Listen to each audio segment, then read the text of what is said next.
stands, one nation, under God, indivisible, with liberty and justice for all. Please remain standing for a moment of silent prayer or reflection.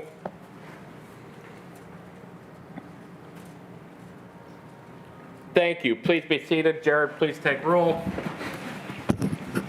Mr. Betkowski. Here. Mr. Botta. Here. Mr. Ambrosia. Here. Ms. Filiacci. Mr. Fatulis. You did. Mr. Grisbeck. Here. Ms. Hallam. Here. Mr. Klein.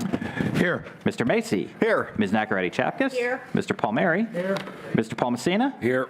Ms. Pritzio. Here. Mr. Walton. President Katina. Here. All 15 members are present.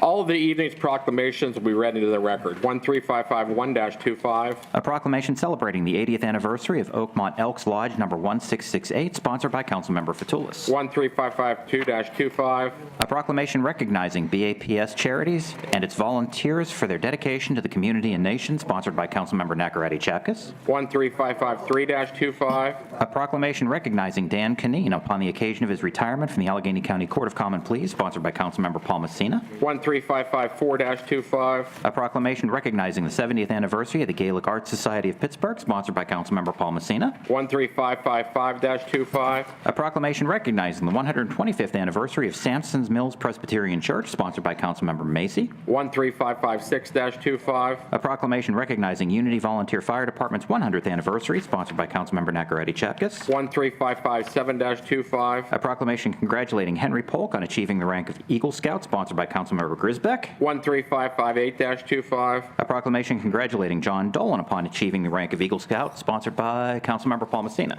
I believe we have one comment on agenda topics. Edward Wren. Are you here, Edward? Going once, going twice, not here. Approval minutes, 13559-25. A motion to approve the minutes of the May 6, 2025 regular meeting of council. Is there a motion to approve? So motion. Second. Motion has been made and second. Any discussion? All those in favor signify by saying aye. Aye. All those opposed, motion carries.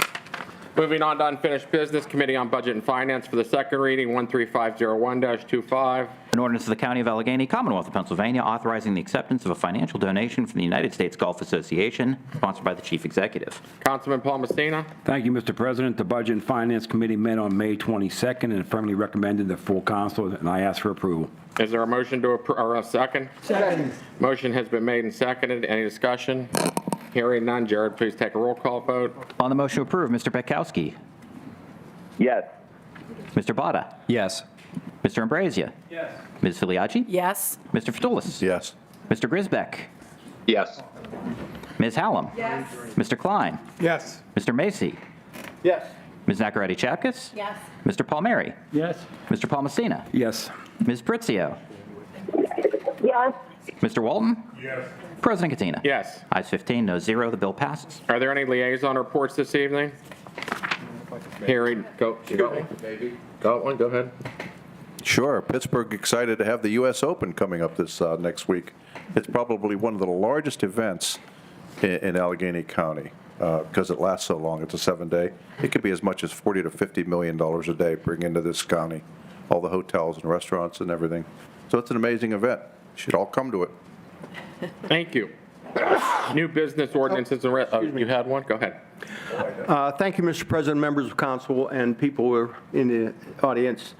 You've heard me say this before, and we're reaching a pinnacle in the volunteer fire service.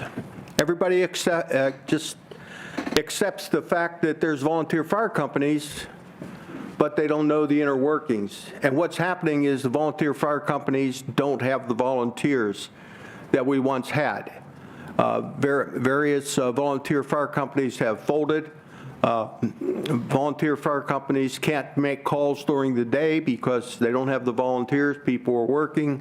During fundraising, gun bashes or cash bashes, it takes 2 or 3 volunteer fire companies now to get enough people together to raise this the money.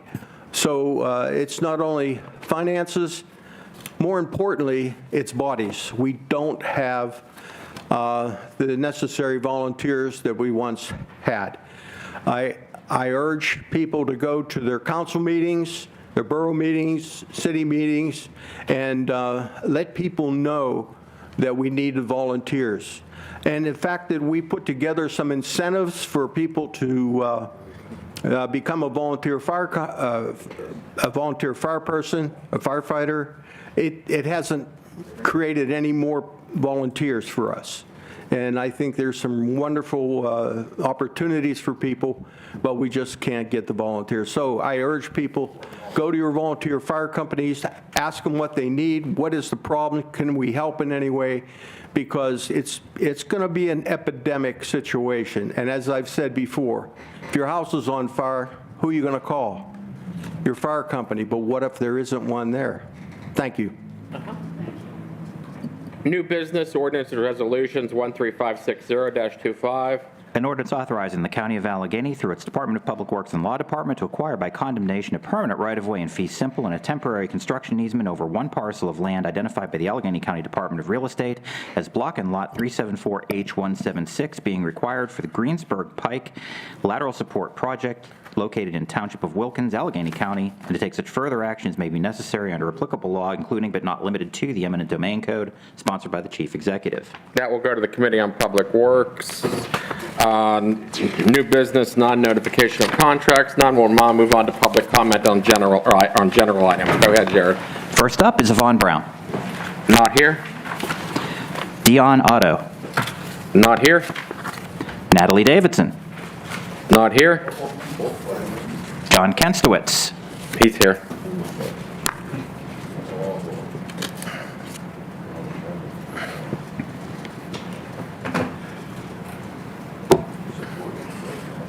John Kenstowitz, Kenstowicz. This is another narrative from one of our officers. This officer talks about an escape attempt in the hospital, in which the officer had to use a hands-on physical intervention of bringing the individual down on the hospital floor in full view of other patients, hospital staff, and the public. I quote, "I was on a hospital run providing escort for an individual needing a medical evaluation at one of our local hospitals. In the crowded emergency room, we were told the wait would be 5 to 6 hours for the inmate to be seen. This gave the inmate optimal time to decide in a crowded area when would be the best time to run. The attempted escape occurred during the time we were in the family waiting area. Because we don't have leg shackles, she was able to get up and run, which is exactly what she did. I provided chase, and at the emergency room exit, I used a physical intervention to bring her to the floor, minimizing Can you injury step as back much from as the possible." mic some? You're garbled. Okay, I'm sorry. Can I start over if you guys didn't hear? No, just, you're fine. We heard. Am I losing time? Okay, I continued to provide verbal commands to her to stop resisting. During the takedown, she was laid flat. I secured her upper extremities, and my partner secured the lower part of her body. She was resisting, trying to roll herself up in a fetal position. We got her cuffed, and the hospital security staff assisted in securing her. We positioned her back in a wheelchair, and she continued to resist our direction by standing up. In the takedown and in the process of securing the resident, I suffered a muscle knot in my left leg and my finger was injured. I continued to experience pain in my left leg for quite some time, and I still continue to experience pain in my finger. In looking at the video, the public and patients reacted in shock. Many pulled out their phones. This incident did not have to happen. The leg shackles would have secured her into a position where she could not have used her feet to escape. If we had use of the leg shackles, we would cover the shackles with a blanket while she would be in a wheelchair to avoid the social stigma of being leg shackled in public. This incident was very stressful. I was concerned about whether I'd have to push a bystander to get to her. In my mind, during the chase and afterwards, I was thinking, what if she took someone hostage as a way to force her escape, and what if she got out in the community? During this incident, I was not thinking of needing to use my loaded revolver because she was not making a direct threat to anyone. She was escaping. I was worried about how this would be reviewed in camera. Our union president provided me a lot of support and reassurance about how he handled the incident. Thank you. Thank you. Next. Dale Muscat.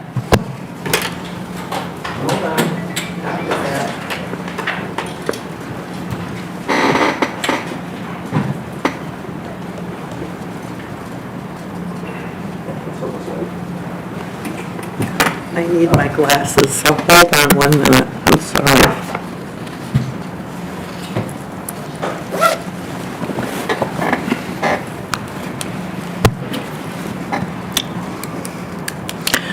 Okay.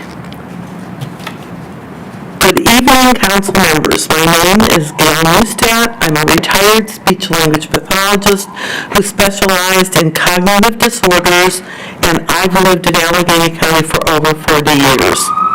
In retirement, hold that thought. In retirement, I've become an environmental activist, and I'm deeply concerned about the impact of air pollution on public health.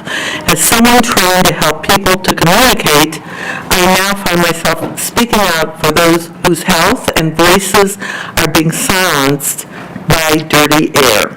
I urge you to vote yes on the proposed increase in air quality permit fees. The Allegheny County Health Department's air quality program is, as we know, underfunded by $1.8 million, a shortfall that directly undermines its ability to monitor and enforce pollution controls. This isn't just a budget issue, it's a public health crisis.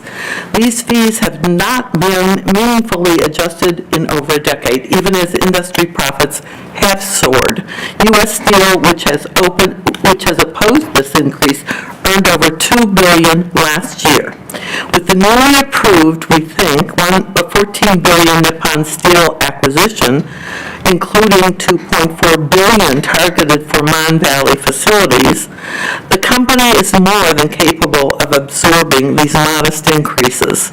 Let's be clear, this is not about punishing industry, it's about ensuring that polluters bear the cost of oversight, not the taxpayers, and not the lungs of our most vulnerable neighbors. As enshrined in Article 1, Section 27 of the Pennsylvania Constitution, we all have the right to clean air and pure water. This council has a constitutional duty to conserve and protect those resources for all residents now and in the future. Please do your part, vote yes, and ensure that our public health protections are funded, functional, and fair. Shall I give this? If you give them to Jared, we'll give them all. Okay, thank you. Thank you. Thank you. Okay, thanks. Next up is Jay Walker. Ron Zara. Not here? Oh, sorry.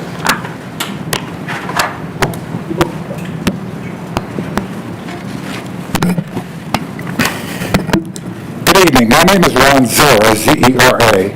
Lived my entire life in western Pennsylvania. Recently, I sold my home and I moved to the district. And when I moved in the district, I'm eyeball with the 16th Street Bridge. And I'm eyeball with people who crossed that bridge.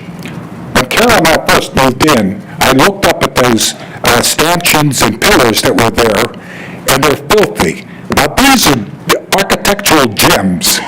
So what I decided to do was maybe I could buy in and raise $200,000 or $250,000. I was willing to do that to get started on refurbishing or cleaning the dwelling or the architectural structure. What I've done, if you could pass that along, there's 3 sheets I've provided. The first 2, ignore the print. Just look at the pictures of the way that globe and stanchion looks now and the way it could look. I've gotten graphic artists to draw the first 2. I also contacted the county earlier, and I dealt with Brent Roscoe. He was so helpful. He was very helpful. He listened to me. He didn't think I was crazy. And his letter is the 3rd page that he wrote to me. And based upon his analysis of what it would take to bring these structures, now that globe on the structure is based upon architecture in Paris that they moved here. The history of the whole structures is really interesting. They haven't been cleaned since the late 1970s. I'm still willing to raise funds, if necessary, for the partnership. If you read what Brent says, though, I don't know whether or not that's possible, because you folks have looked at it already. Now, if anybody is interested, I'm still in the district. I have my email there on the top of the page. You can contact me at any time. We can go up to the 6th floor. You can eyeball these global structures and see what they look like. They're fantastic. They're world class. Tens of thousands of people will be standing at the Arts Festival this weekend looking at them. Your Oakmont people will be here.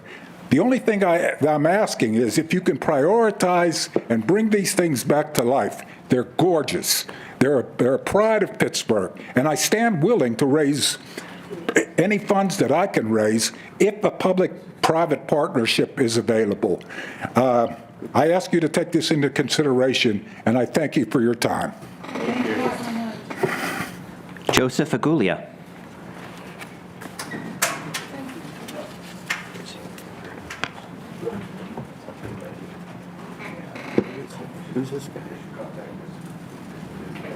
Good evening, council members.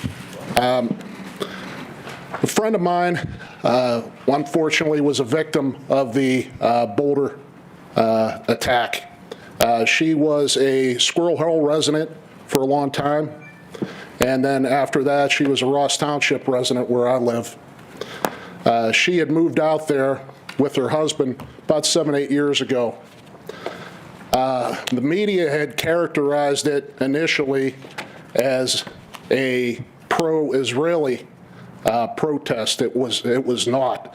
It was a gathering to make note of the fact that there are 58 hostages still held in Gaza.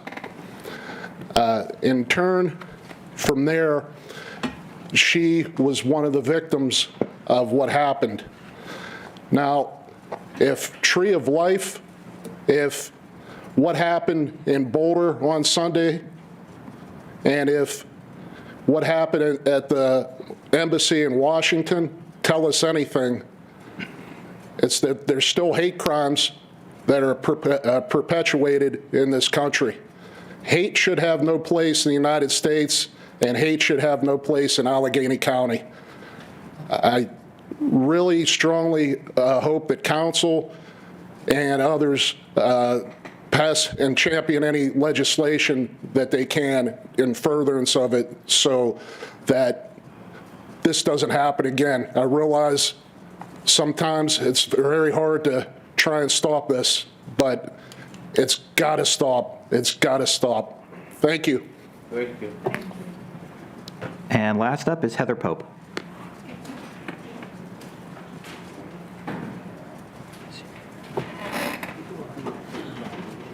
Good evening, Council. Heather Pope, P-O-P-E.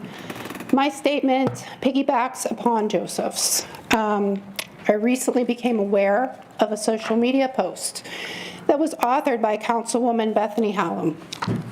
In her post, Ms. Hallam stated, and I quote, "Another week of watching people burned alive in Gaza, and we're still required to be civil with Zionists, right?" Ms. Hallam later removed her post, but not before her supporters reposted it for all to see. I find her comment to be extremely inflammatory and anti-Semitic, as it calls for uncivil behavior against Jewish people. Zionism holds that Jewish people should have a homeland where they feel safe and free from persecution and discrimination. Ms. Hallam's comment aimed to target and directly discriminate against those of Jewish faith. This behavior is unbecoming and loathsome from a councilwoman who supposedly represents all citizens of Allegheny County. Additionally, Ms. Hallam's post was made on the heels of a murder in Washington, D.C. of a Jewish couple. During his arrest, the suspect was shouting, "Free Palestine." And, as we're all aware, another heinous act against Jewish people was committed this past Sunday in Boulder, Colorado. During a peaceful protest, the suspect threw explosives into the crowd, injuring multiple people. He told law enforcement that he targeted a Zionist group to stop them from taking Palestine. I grew up in Allegheny County, and I've been a longtime resident.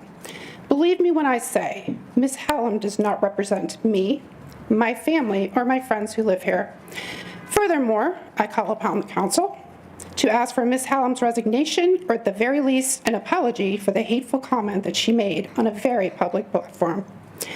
I'm ashamed and dismayed that this council, who professes to represent the citizens of Allegheny County, did not immediately address and condemn her comment. Thank you. Thank you. I believe that's it. Is there a motion to adjourn? Mr. Bahola, we talked this morning, and I thought I had submitted a request. You were late to the agenda. You were late. No, I did this a few days ago. No, you were late actually getting here. We passed your point. So you can come back next time if you'd like. Is there a motion to adjourn? Excuse me, there was a bus that was way late because of a tree hitting a wire and had to reroute. So that's why I was here late. 3 minutes. Come on. Okay. Well, okay, yeah, I'd be happy to. Thanks.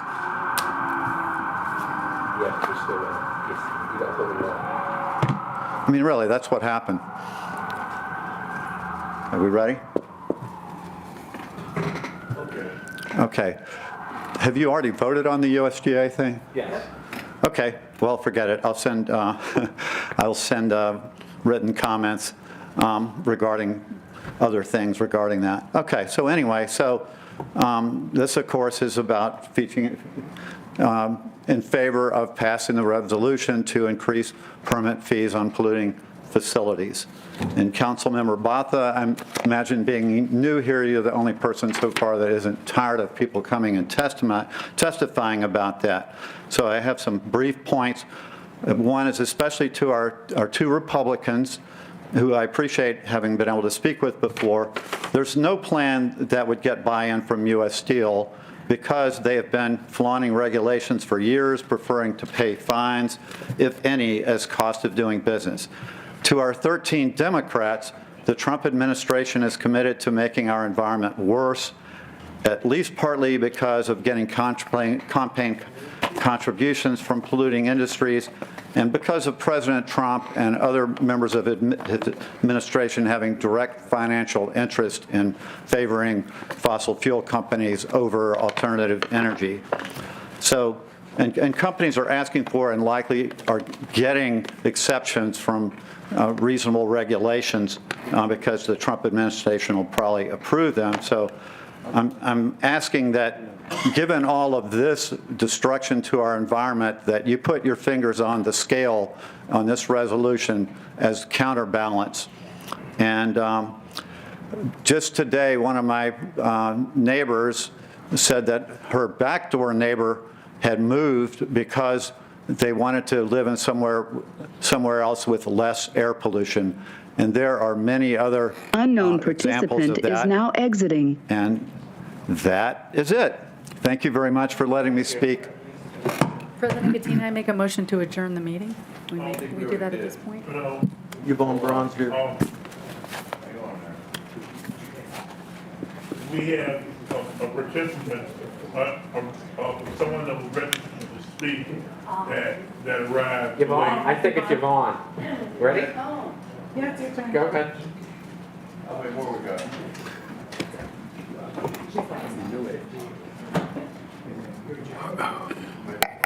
Thank you very much for giving me this consideration. My name is Yvonne F. Brown. I live at 715 Mercer Street. That's in the K. Leroy Urban Tire up at the top of Bedford. I have come to you with a concern and a petition. My concern is that the dealings that I have with my councilman, DeWitt Walton, has been very traumatic. Now, last meeting, when you all left, everybody left, I saw he had left too. I said, oh, he's gone.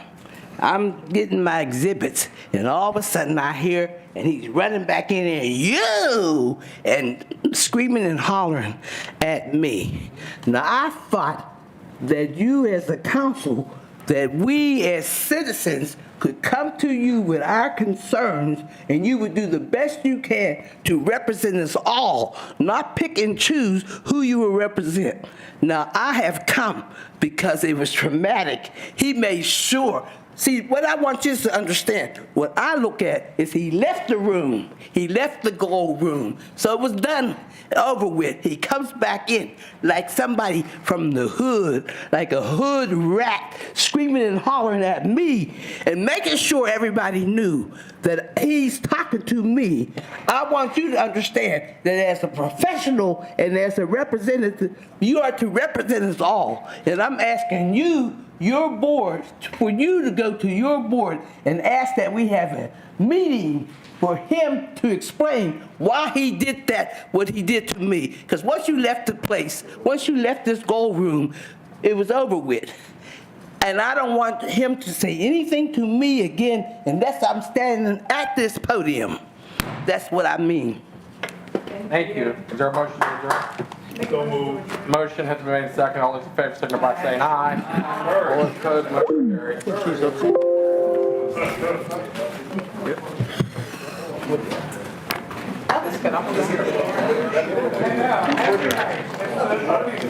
carries.